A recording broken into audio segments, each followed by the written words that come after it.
Now, I want to mention one thing which I don't see a lot talked about, and I do know of them, and I've seen plenty of them on the internet,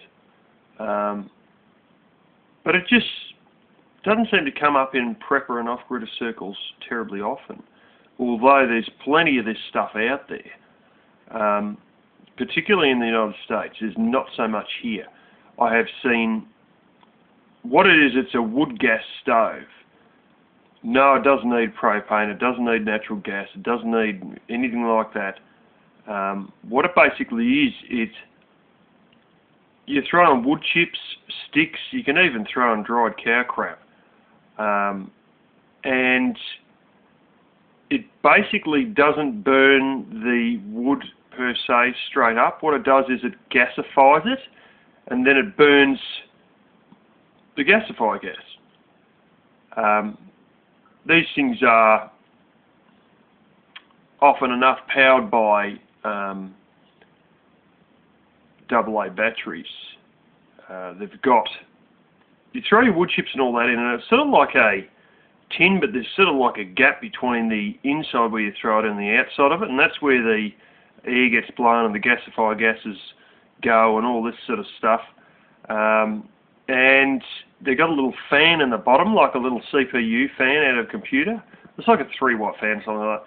And they have like AA batteries or something along those lines that power that. And there's a real big one that's actually got a 12-volt connection, and you can get the extra. You start them on a low speed of fan, and then you flick up to high speed. And the common brand that I've seen in the States is, you don't have a switch, although you probably should have, and you could make it this way. You don't have a switch, you've got an actual plug, and you pull the plug. There's one for, like you got one where the power comes in, and one plug on the machine that says low and another one that says high, and you put it in the low one, and it sort of goes on that for the first 5 minutes or whatever, and then you pull it out and plug it into the high one. Now, if they're a little bit smarter, or you're a little bit smarter, you can make up a switch. That a switch, just so you just hit the switch and you don't have to pull the plugs in and out and you know, where the connection's out or whatever. You just hit the switch and you're right. And there's the big one that actually takes 12 volt, and they'll give you some entangled thing for that. Or you can just buy, as an accessory for an extra $2, you buy the actual plug with a lead on it, and you just got your black and your red wires hanging out the end, and you just wire them up, you know, to your battery, and then just, have a switch on that or whatever. We've got one here called the Vital stove. I've seen it apparently supplied through one place. I've never actually seen it on the shelf. All I know is it is apparently available through one of the places that I very often go to. No, hang on, maybe. No, it's available through another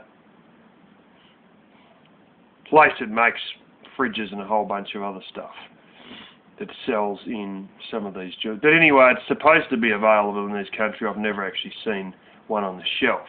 But that's only one that we've got. In the States, they're quite common.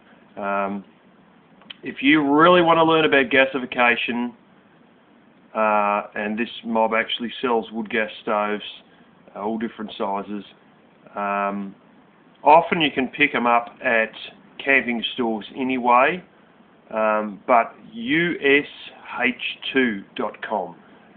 He's a chemist who does a lot of stuff with gasification, sorts of gasification you never heard of, called water gas, all the different technicalities you can dream of. This bloke has written whole books on it, you know, from beginners right up to real expertise stuff, and improvised large gasifier systems as well. This bloke is not some prepper, not some engineer. He's a chemist, and he understands the fuels and all that on an absolute finite chemist level. He knows what he's talking about beyond anyone else you're going to come across.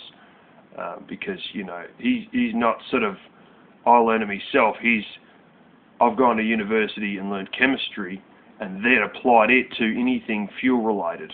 And he's got flaming vehicles that run on natural gas, biogas, ethanol, you name it, he's flaming got it.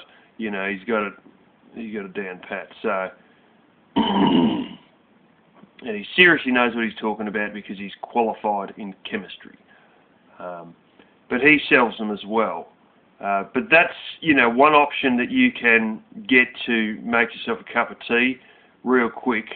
But it's one that often slips the net. I don't see a great deal of it around. I see a lot of people on camping things advertising them and showing them, but I don't see a lot of preppers and that around with them, showing them on their channel on a regular basis. Off-gridders showing them on their channel on a regular basis. You know, oh, here's my wood stove, but there's wood gas, which is, it literally uses something like 1/8 of the wood to do the same amount of flames. Plus, it burns clean. And I've seen a Sri Lankan one that doesn't even need a fan. It uses convection to do the same thing.